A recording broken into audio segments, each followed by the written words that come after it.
Welcome to Family Business World. I'm your host, Dr. Dale Caldwell. I have a wonderful, wonderful professor on today who's a friend, Professor Dom Celentano, who teaches entrepreneurship and marketing, but started out in a family business. So he has so much to share. Dom, welcome. How are you today? Very good. How about you? Good. Doing quite well. So Dom, tell me a little bit about, I always try to find the background. Where were you born and where did you go to high school and afterwards? Okay, so I was born in Bloomfield, New Jersey, and grammar school was Bloomfield. Then high school, I went to Essex Catholic in Newark for 2 years and then transferred up to Montclair High School. The commute was getting to be kind of, 2 buses, and I was complaining some.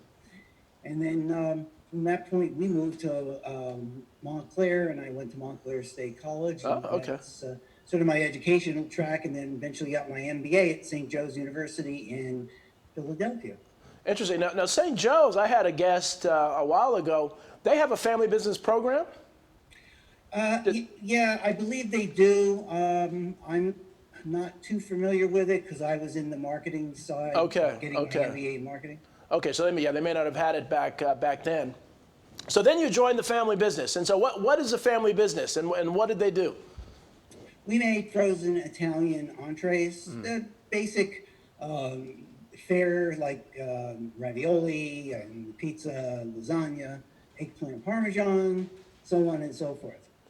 And how did it start? How did your family get into that business? What were they doing before the business? Well, my father started it, and I believe it was 1949. Wow. In Newark, and at the time, Newark was very heavily Italian, so there were lots of Italian delis all over the place. So he opened one, and he started making ravioli fresh in the store because at that time prepared foods, they almost didn't exist. Right. But ravioli is sort of an arduous task. So he started making them in the back room, and he made them round instead of square because he didn't have the cutter to make square ravioli. So he used an orange juice can. And at the time, orange juice cans apparently were tin, metal, whatever. It's such a long time ago. I wasn't around then. Right. And they started to catch on. So over time, word of mouth brought more and more people into the store. Right. The store started to expand because he really wasn't looking for manufacturing branding as a business, but it sort of grew up from having the retail stores in Newark, people buying the product in the store. And the first customer that we had was ShopRite here in New Jersey. Wow. And it was actually a call from one of the founders. I forget the name of right now. And, he said no. So the founder called him back several times. Finally, he gave in. And the distribution was very organic. At that time, supermarkets had more space than brands. Right. So shelf space was not like what we as consumers see today, very competitive. It still was a lot of work, but it was a different way to roll out your business. Right. And so just the processing of freezing it, was there any technology involved in actually trying to freeze the ravioli? As the business grew, we were able to afford better freezing equipment. So a couple of ways we froze things. One is with liquid nitrogen. Oh, wow. We had these long tunnels, and probably 50, 60 feet long. The product would go in on one end, and then the engineering was spraying the liquid nitrogen in a way that it didn't explode the ravioli, and they came out hard. And there were other techniques using spiral conveyors, and without getting into all the manufacturing jargon. So those were basically the faster you freeze something, the better. So a lot of foods you might make at home and put in the freezer, they could take 6, 8, 10 hours, and that doesn't work well for a lot of products. Interesting. So you learn something every day. So so now you were what age were you? Did you come in like a lot of folks sweeping the floors and other things when you were a kid, or how did that work? How did you get involved with the business? I was probably 12 or 13 years old, and started working in the stores because the manufacturing for at least a young kid was too dangerous. But then as I, got older, started doing some things in the manufacturing end and pretty much did everything that was there to do. So I tended to gravitate toward the sales and marketing. I enjoyed doing that. And then I also enjoyed the purchasing of processing equipment. I mean, and that might sound simple, but it's really a big engineering exercise. I can You just imagine. don't go out and buy a 150-foot conveyor system. It requires a lot of engineering, and I found that to be interesting because I always like technology. So Right. that was kind of everything was fun, but that was like building blocks kind of fun. Right, right. Well, I wrote an article about, in talking to all these family businesses, Dom, it's amazing that when a family business has the young people sweeping the floor, they start out with menial labor, they value the business more and the succession is much easier. When someone comes in and starts as a VP, oftentimes they don't value the business as much. So it's amazing how many people who've been involved with the business started out that way. So all right, so you were younger, after college, did you go right there or did you go work somewhere else before you went to the business? I went right to working in the business. Now, I don't recommend that for people because you really need to get an outside perspective of things. But a situation just was that I did. And my first actual job was doing our accounts payable. So I had to remember some of my accounting that I forgot. And then our accountant sort of tutored me along in cost accounting. Okay.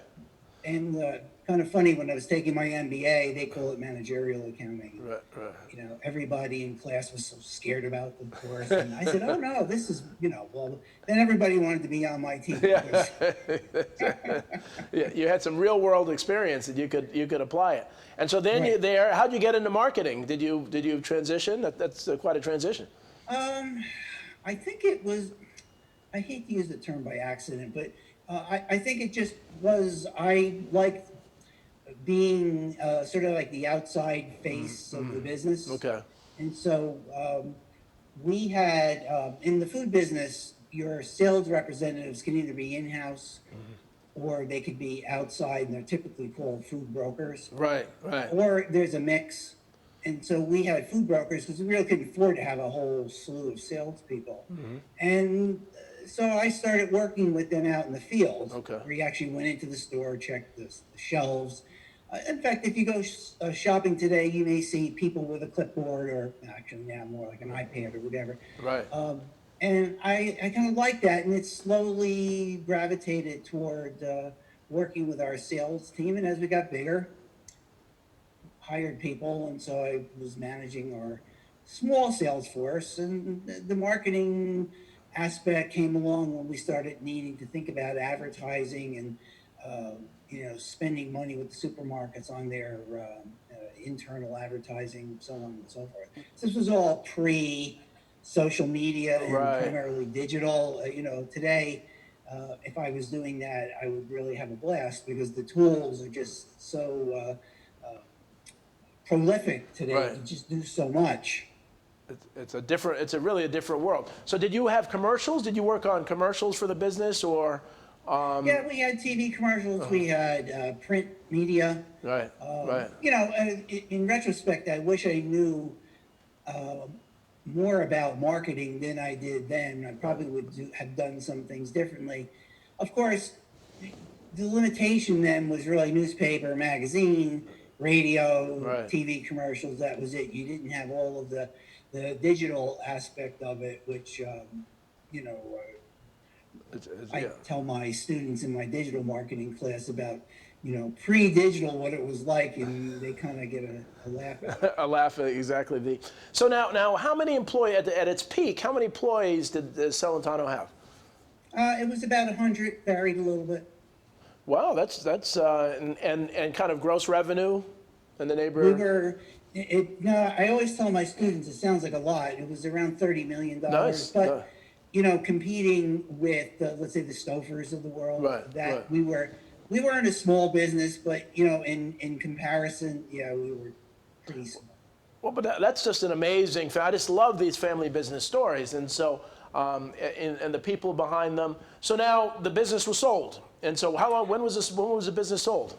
It was sold in 2000, and your viewers will know it's hard to manage a family business. Yeah. And I used to teach some of the family business classes at Fairleigh Dickinson. So, as I was learning, I kept saying to myself, "Gee, I wish I knew this. I wish I knew that." And maybe things would have been different. However, everything happens for a reason.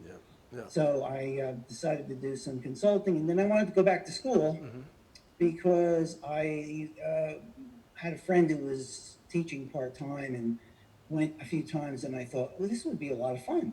I have a lot to offer.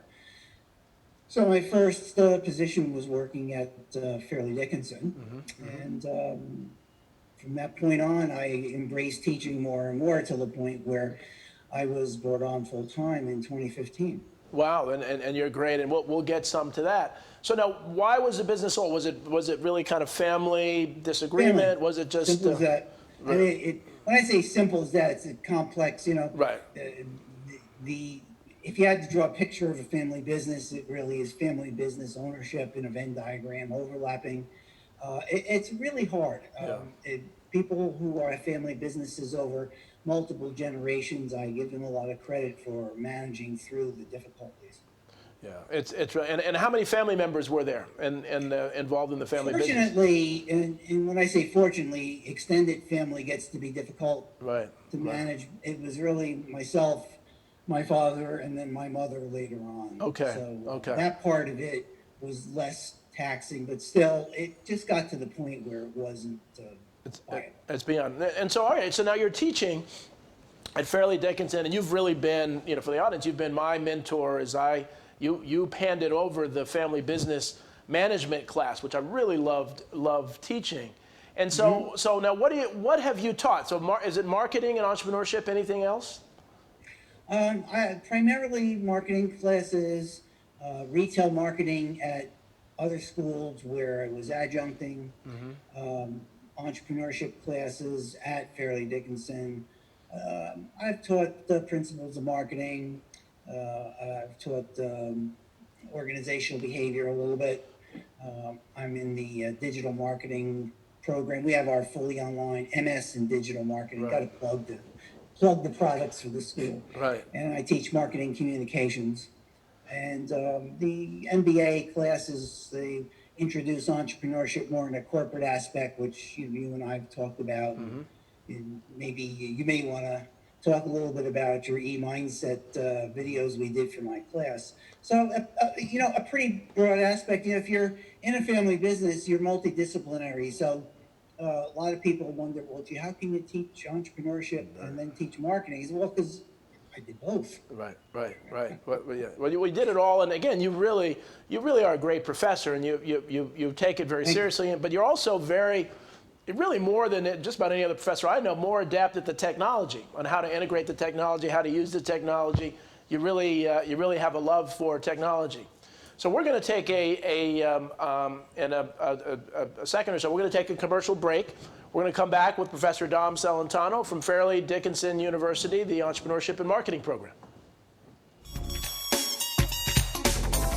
Today's show is sponsored by Dr. Jacqueline. Take charge of your life personally, financially, and professionally. Visit drjacqueline.com to book an appointment today.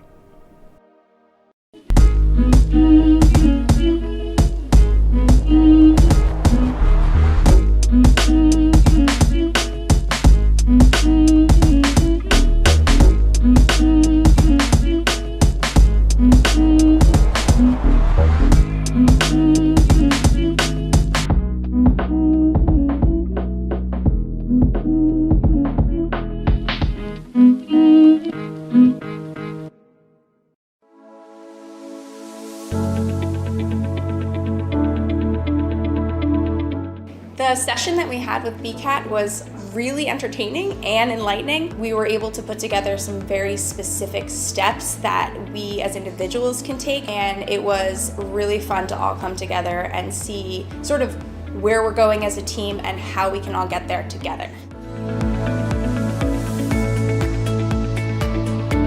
We had a tremendous experience with the BCAP partners. One of the challenges that we have as an organization is to make sure that we have the right people in the right chairs doing the right thing. To do that well, you have to have synergy. You can try to dream up ways to make sure that your group does that, or you can rely on experts. We would recommend BCAP partners to anybody who's looking to take their organization to the next level.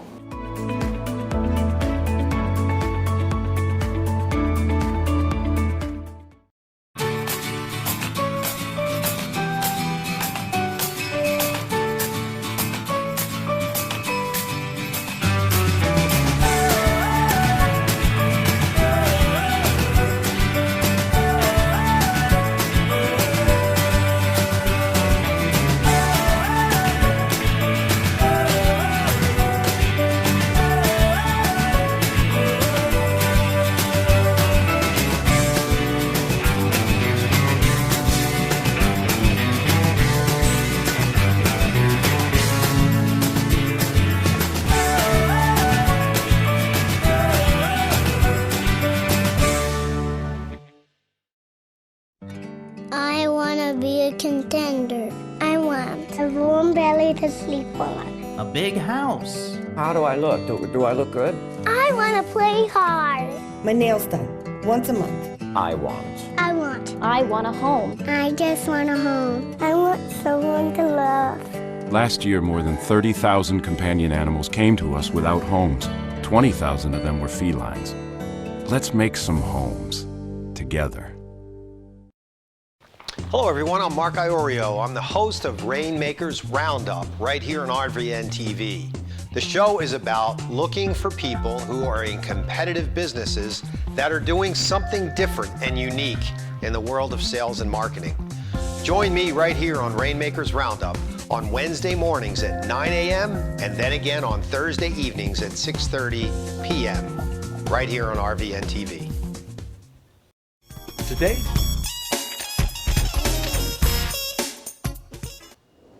Welcome back to Family Business World. I'm Dr. Dale Caldwell, your host, with Professor Dom Celentano from Fairleigh Dickinson University.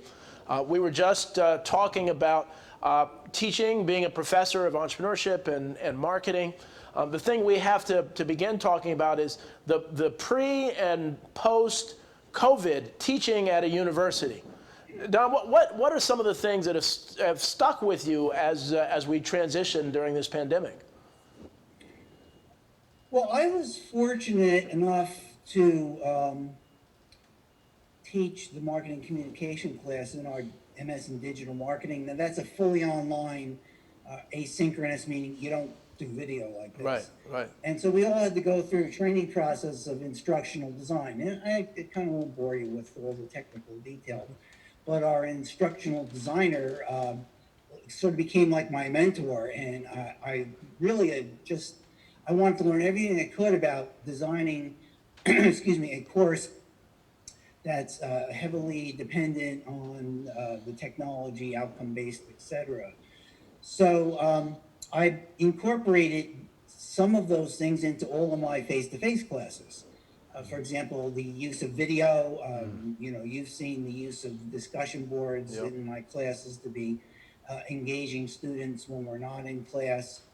So those things carried through. So I was fortunate that it was easier for me to transition to fully online, even though, I had a week to basically tweak up my classes to be fully online. And then also, I had to be conscious of and empathic with students. They got the switch thrown on them. So I tried to open every class with how students are doing, challenges, making them feel comfortable, working with them. I always work with students, but really work with them on a more frequent basis, because they were, concerned. How am I going to do this? Well, and I found, teaching the class that you passed on to me, family business management, in person and then on Zoom, there are benefits to both. And, and so I was able actually to get more engagement online than I was in the classroom for a number of different reasons. So yes, in fact, I was pleased to see that our student base, both undergraduate and graduate, really stepped up to the plate for our online, and my classes went really smooth. So I give our students a lot of credit for pivoting, so to speak. Well, there's some talk among all universities of having the hybrid class. I think many universities are saying we're going to give students a choice to come in person or do it online. And the professors will have to teach both. Have you done that before? How do you think that'll work? HY Flex. What's it called? It's what? It's called High Flex, HY and then a space Flex. Basically, it's hybrid, flexible course design and delivery. So if you were a student and you were thinking about this High Flex, what advice would you have for some students watching this show about that? Because odds are they may be facing something like that.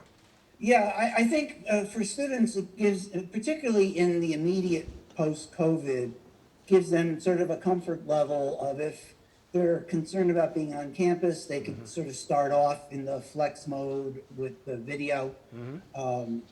It also gives students the opportunity to, come in on a given week, and then they can take the class remotely on the other week. We still don't have a lot of details about the nuts and bolts of how things are going to work in the class. So I can see it having lots of benefits for a variety of reasons. Well, so you're teaching a class, and you asked me to give my entrepreneurial mindset lectures in the class. What class is it? And let's talk a little bit about a real live class going on right now. Okay, it's the Intro to Entrepreneurship and Innovation. It's a required class in the Saturday MBA program, and then it's, I'm not sure if it's, I think it's required also in the traditional MBA program. Then there's a version of it in our exec MBA.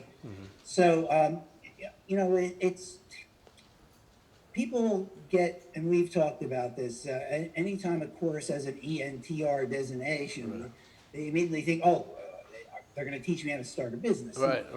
For most people, they don't start a business, and most people shouldn't start a business. So I try to get the student's mindset, and that's why I like your E-Mindset series. Early on, that this class is a lot about innovation and entrepreneurial thinking. And so, I made some changes to the class, which, being that you're thinking, or at least you're talking about current, post. Right. The class is focused on several case studies traditionally, but when we had to switch in the spring, I thought, having a case study given all of this turmoil, to me, didn't resonate. So I changed the final project for students to do some research on customer behavior pre-COVID, current, and then their project is how will you innovate in the post-COVID environment based on several scenarios that your team develops. And then what's the business model that is going to become sustainable? And so I always like to use food background, and so I showed them what's happening in the supermarket industry and how they're going to grapple with a higher percentage of people wanting to buy online. So I made the assignment somewhat more robust for the summer class, and students love it. I mean, it's a challenging project, but I told them, I said, I want you guys to walk out of this class having a high level of self-confidence, because if you can approach this, and I designed it as if it was a business project. Right. I said, then you'll feel confident when something like this happens again, you'll be able to overcome it. And they all really, they resonated with them in that respect. Well, as we were talking, I mean, the engagement of, now how many students are in the class total? I'm sorry? How many students are in the class? This one was pretty high for the summer. It's 24. 24 students, and really the engagement on the class. And so Professor Celentano had asked me I do a lot of lectures on entrepreneurial mindset or e-mindset. And really this idea of really thinking out of the box and really focusing on calculated risk is something that I don't care whether you're working in a big business or you're starting your own entrepreneurial organization, or you're working in a nonprofit, that mindset is key to success. And so I thank you for including that. But Dom, they're lucky to have you. You've had the real world experience. So few professors, they have their doctorates, they've done stuff, they're great people, they're really smart, they're great researchers, but they haven't walked the talk. So you've walked the talk, and so you're able to see where these things, have been very useful. How do we get more professors like you, people who've walked the talk, to really teach entrepreneurship? Entrepreneurship in academia has changed significantly. Steve Blank is a very famous entrepreneur. He and I think it was Eric Ries developed this lean startup concept, which basically looks at coming up with an idea, testing it, refining it, iterating it, eventually coming up with the minimum viable product, which is really kind of a hands-on component. So it's become our entrepreneurship program. Myself and my colleague, we both embraced the whole lean startup. So we're always feeding off each other with ideas. Well, and again, at Fairleigh Dickinson, we're lucky to have a number of wonderful entrepreneurship professors. Now, you taught family business management for a few years. You lived the family business for many years. Can a university, this is a loaded question, can a university help to prepare people for working in a family business or becoming part of a family business? I know there are a lot of programs out there. Have you found that to be very helpful? Yes, the students that have taken my class that are in a family business, I would say universally, as we're going through the semester, they start to realize, gee, I know what this is like, because it's what I'm dealing with in the family right now. Right. So those people at least walk away with understanding, why things are happening the way they are. Why do you feel the way you are? And, some of the things they've learned helps them figure out how to balance the family business ownership conundrum, so to speak. So you're as I said, you're really you embrace technology very, very well. What do you think? You've seen iterations and changes in the teaching profession. Many of us think that higher education is going to be impacted more than a lot of other industries because of the pandemic and other things. What do you see as the future of teaching? Where do you think we're going as at university higher ed education? Well, when you think about students, they're customers. And so actually their parents are customers, the students are the consumers. Consumers, right. The parents are paying for it in one fashion or another. But anyway, what's happened now in this COVID environment is it has accelerated consumer adoption of digital technologies. And obviously the online component is obviously supported through technology. And I think some of those students will like the idea of online. It's hard to say. I think what's going to happen is for the courses that can be fully online, that's going to happen. For many courses, the blended format, not the high flex, but just a blended format will become more prolific because you've got basically now students. I know I've asked my students many times, and a good portion of them like the online component. They also would like to have some, maybe like end of semester wrap up on campus for a week or so. It's in flux. I don't think anybody really knows what the end result will be. And like any category in the market, you're going to have different companies, Right. you know, different schools delivering different products for different customers. Yeah, yeah. It's unfortunately we're at the end of time, and the one thing that I you know, you've done both. You've been in a family business. You're teaching it. What one thing do you think a family business out there should beef up on? If they were going to take a course or audit a course, what should a family business leader, a CEO, what do you think they need to really study a little harder? I think that they need to focus on educating the next generation. And by that, I mean beyond the bachelor or whatever, Right. you want to continue that education. And the education really should be focused on what's happening outside of the business and outside of the industry that this family business is competing in. Wonderful. Well, that's great. Well, Dom, Professor Celentano, thank you for your time. I want to thank all of you for watching Family Business World. And Dom, I'm looking forward to working with you in the future. Same here. Take care. Bye-bye. Thank you. Bye-bye.